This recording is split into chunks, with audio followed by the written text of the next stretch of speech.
Assalamualaikum warahmatullahi wabarakatuh. Apa kabar semuanya? Semoga kalian baik-baik aja dan tetap sehat ya.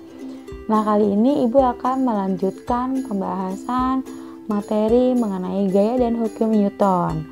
Nah, ini berhubungan dengan materi sebelumnya, yaitu materi gerak benda. Nah, ini dipresentasikan oleh Ibu Nafaika Farida Ad-Darisi. Nah, sebelum kita mulai, apa sih itu gaya? Menurut kalian apa? Apa gaya itu yang kalau kalian lagi foto? Kayaknya untuk materi IPA ini gak kayak gitu ya. Nah, gaya itu adalah suatu tarikan atau dorongan yang bekerja pada benda. Gaya merupakan besaran vektor yang mempunyai nilai besar dan arah. Jadi, untuk gaya ini pastinya kalau kita mendorong atau menarik sesuatu, pastinya kan ada arah ya, dan ada kekuatan atau besarannya berapa gitu. Nah, itu merupakan besaran vektor teman-teman. Lanjut, satuan dari gaya itu adalah Newton atau simbolnya adalah N besar. Nah, satuan Newton ini dipakai untuk menghormati tokoh fisika yang terkenal, yaitu Sir Isaac Newton. Satuan lain yang juga sering dipakai adalah Dyne, di mana 1 Newton setara dengan 100.000 Dyne. Alat ukur yang digunakan untuk mengukur gaya itu adalah neraca pegas. Nah, ini adalah gambar neraca pegasnya ya. Besarnya gaya yang diukur ditunjukkan oleh jarum penunjuk yang ada pada neraca pegas. Lalu, jika kita mendorong atau menarik sesuatu atau memberikan gaya pada suatu benda, pastinya akan mempengaruhi benda tersebut kan. Nah, ini adalah beberapa pengaruh-pengaruhnya, yaitu yang pertama ini menyebabkan perubahan kecepatan gerak benda. Lalu ada menyebabkan mengubah arah gerak benda, mengubah bentuk suatu benda, dan menyebabkan benda dia menjadi bergerak dan sebaliknya. Jadi pastinya kalau misalkan kita memberikan gaya kepada suatu benda, pastinya itu akan adanya pengaruh-pengaruh ini gitu loh. Misalkan ya, mengubah bentuk suatu benda, apakah iya? Mungkin karena misalkan kita dorong menekan benda atau mendorong benda sangat kuat. Nah, benda itu ada kemungkinan dia penyok atau malah jadi gepeng ya kan. Itu kan mengubah bentuknya. Lalu menyebabkan benda diam gitu, jadi bergerak. Ya pastinya kalau kita dorong misalnya meja, kita dorong terus dia bergerak, ya pasti kan jadinya ada perubahan pergerakan gitu. Atau mungkin yang tadinya gerak kita diamkan, itu ada gaya juga di sana. Nah, itulah pengaruh-pengaruh gaya ya. Lalu gaya itu dibedakan menjadi dua, yaitu ada gaya sentuh dan gaya tak sentuh. Gaya sentuh artinya gaya yang bekerja pada benda akibat adanya sentuhan. Jadi kalau ada sentuhan, kita memberikan gayanya dengan menyentuh sesuatu, maka itu disebutnya gaya sentuh. Contohnya apa nih? Ada gaya otot dan gaya esek. Lalu gaya tak sentuh. Gaya tak sentuh itu adalah gaya yang bekerja pada benda tanpa adanya sentuhan dengan benda tersebut. Jadi kita memberikan gaya, tapi benda itu bergerak dengan sendirinya gitu kan. Nah, itu contohnya itu gaya gravitasi bumi dan gaya listrik gitu ya. Nah, macam-macam gaya. Nah, ini ada banyak banget macam-macam gaya, yaitu ada gaya berat, gaya normal, gaya tegangan tali, gaya gesek, dan gaya tekan. Nah, ini kalian bisa baca sendiri deh. Nah, ada gaya berat merupakan gaya gravitasi yang bekerja pada suatu benda. Lalu kalau gaya normal itu adalah gaya sentuh yang timbul akibat sentuhan dua benda. Terus gaya tegangan tali itu bekerja pada dua benda yang dihubungkan oleh tali, makanya disebut gaya tegangan tali. Gaya gesek itu terjadi pada bidang sentuh antara permukaan dua benda. Arah gaya gesek berlawanan dengan arah gerak benda. Iya dong, jadi kalau bergesekan pasti kan yang satunya menahan, yang satunya harus mendorong ke bawah. Itu kan berarti berlawanan arah ya. Lalu ada gaya tekan. Jadi tekanan itu merupakan besarnya gaya tekan tiap satuan luas permukaan. Nah, ini adalah macam-macam gayanya. Lalu ini ada resultan gaya. Apa sih itu resultan gaya? Nah, resultan gaya itu adalah gabungan dari beberapa gaya yang bekerja pada suatu benda dalam garis kerja. Itu jadi gabungan dari beberapa banyak gaya nih. Nah, itu namanya resultan gaya. Nah, besarnya resultan gaya secara matematis dirumuskan. Jadi ini R atau resultan. Nah, ini gambarnya sigma, ini namanya sigma F atau jumlah gaya atau sigma gaya, sama dengan F1 tambah F2 tambah F3 atau gaya 1 ditambah gaya 2 ditambah gaya 3 ditambah titik. Nah, titik-titik itu adalah banyak gitu sampai tak terhingga. Kan bisa aja kan F-nya nggak sampai 3 doang, tapi bisa sampai 50, 60 gitu kan. Karena mungkin aja pada suatu benda itu diberikan gaya dengan banyak gitu. Kayak misalkan kalian mau dorong mobil mogok nih. Kalau satu orang kan kalian pasti susah ya. Tapi kalau misalnya tiba-tiba yang dorongnya 20 orang, itu kan berarti kalian memberikan gaya sebanyak 20 gitu. Jadi ada kemungkinan gaya akan lebih banyak. Nah, ini jadi contoh nih. Andi dan Budi bersama-sama mendorong sebuah gerobak ke arah kanan. Jika Andi mengeluarkan gaya sebesar 25N dan Budi mengeluarkan 30N, berapakah resultan gaya yang dikeluarkan Andi dan Budi? Nah, ini kita harus garis bawahi bahwa ini bersama-sama mendorong sebuah ke arah kanan. Berarti arahnya sama. Otomatis berarti kan akan menambah ya. Mempermudah kita. Jadi karena tekanannya makin besar, otomatis gayanya juga akan makin besar. Di sini ada F Andi sama dengan 25N, F Budi sama dengan 35N. Lalu ditanya R atau sigma F. Nah, ini kan tinggal dijumlah aja ya. Karena searah, tinggal dijumlah aja deh. Jadinya 25N ditambah 35N. Berapa? Ya, betul, 60N. N besar ini ya. Nah, oke. Lanjut ke contoh kedua.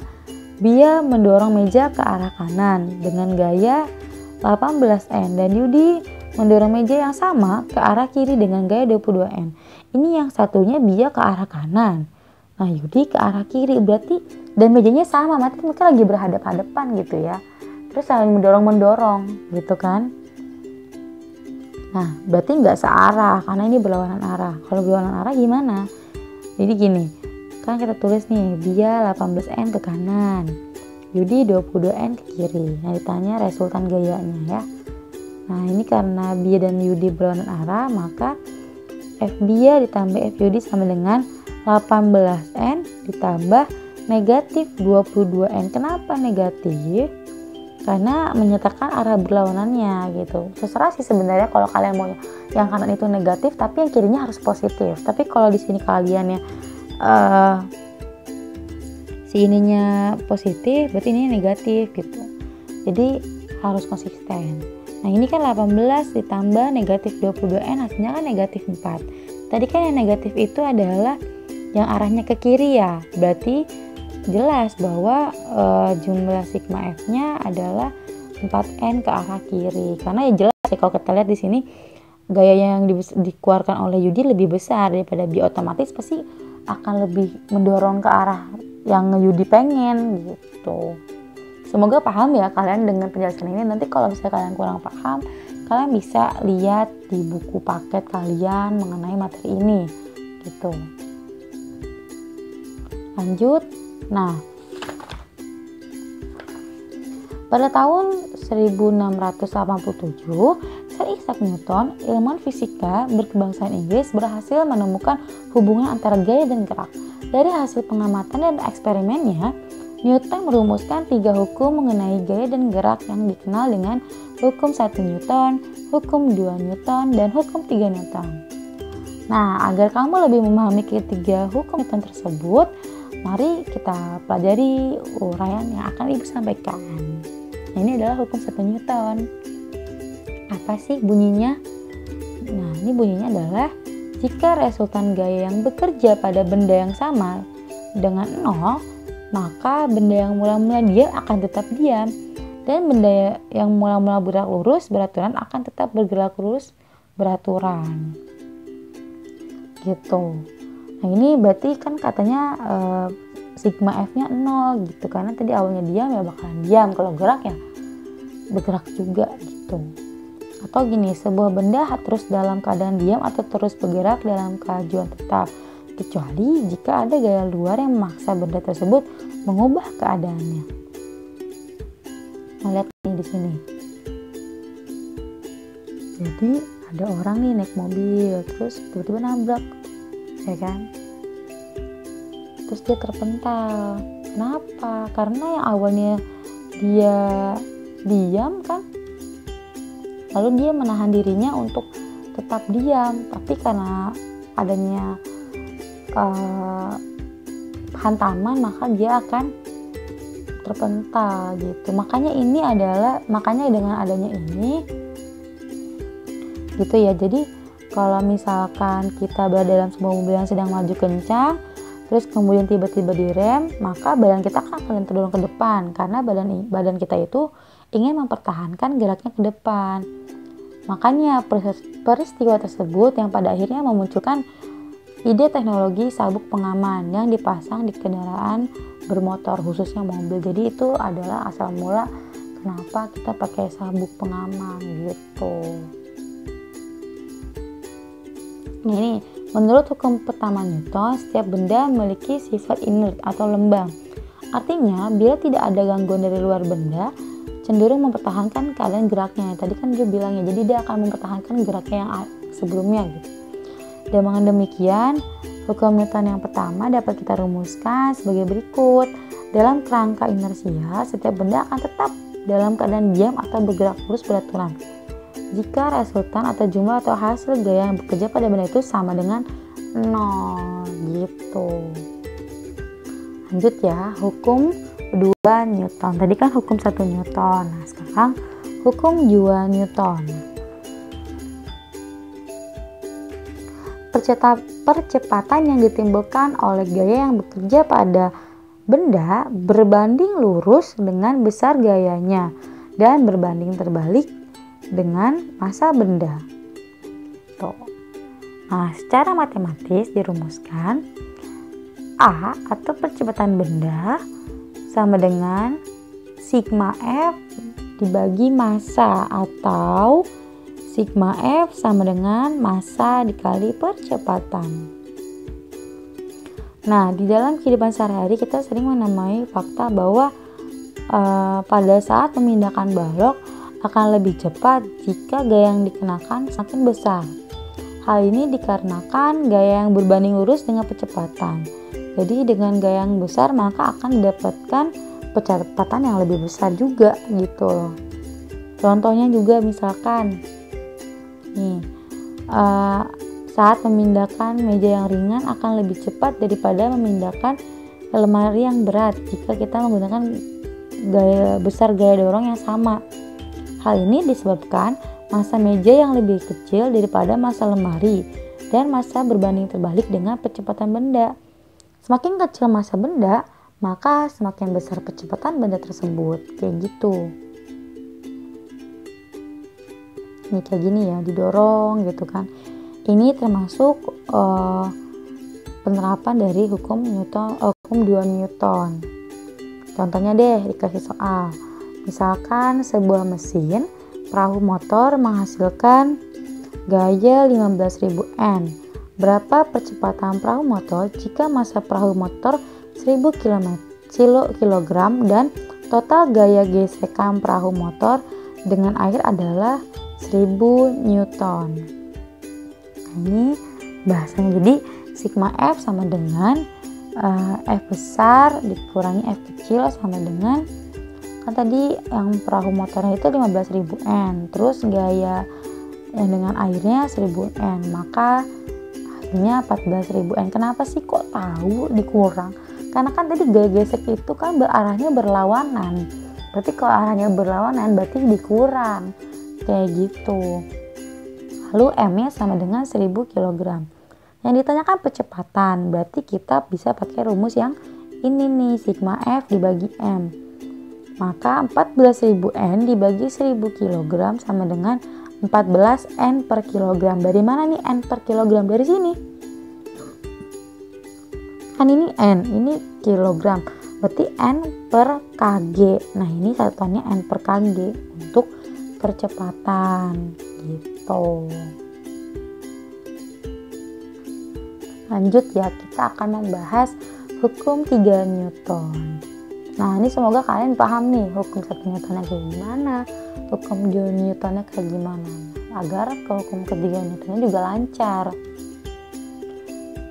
Nah, ini jika benda pertama memberikan gaya pada benda kedua, maka benda kedua akan memberikan gaya yang besarnya sama tapi arahnya berlawanan. Katanya gitu isi dari hukum 3 Newton. Nah, ini hukum 3 Newton juga dikenal sebagai hukum aksi dan reaksi. Ya, jadi F aksi sama dengan negatif F reaksi. Ya, berlawanan ya. Kayak gini, jadi kan kalau benda ini kan ditaruh di lantai, dia pasti menekan lantainya kan, makanya ada F aksi. Nah, F reaksinya apa nih? Nah, ini adalah lantainya yang memberikan pertahanan untuk tidak jeblos, makanya dia namanya F reaksi. Jadi menahan ke atas gitu. Sedangkan bendanya kan kalau benda kayak batu itu kita taruh ke lantai, pasti kan dia akan ke bawah ya tenaganya. Nah, makanya ini F aksi, ini F reaksi ke atas. Ini ada sifatnya, sifat pasangan gaya aksi reaksi adalah sebagai berikut. Yang pastinya sama besar, arahnya berlawanan, terus bekerja pada benda yang berlainan, dan mereka terletak dalam satu garis lurus. Kayak gitu kan, lurus ya, ke atas bawah kayak gitu. Oke, nah semoga kalian paham ya mengenai gaya dan hukum Newton. Ini ada pertanyaan, berikan masing-masing satu contoh penerapan hukum 1 Newton, hukum 2 Newton, dan hukum 3 Newton dalam kehidupan sehari. Jadi kalian harus menjawab atau memberikan satu, ya minimal satu di setiap hukumnya gitu. Nah, ini ditaruh di mana? Kalian jawabnya, kalian bisa jawab di kolom komentar di link YouTube-nya. Terus dengan tulis nama lengkap, nomor absen, dan kelas.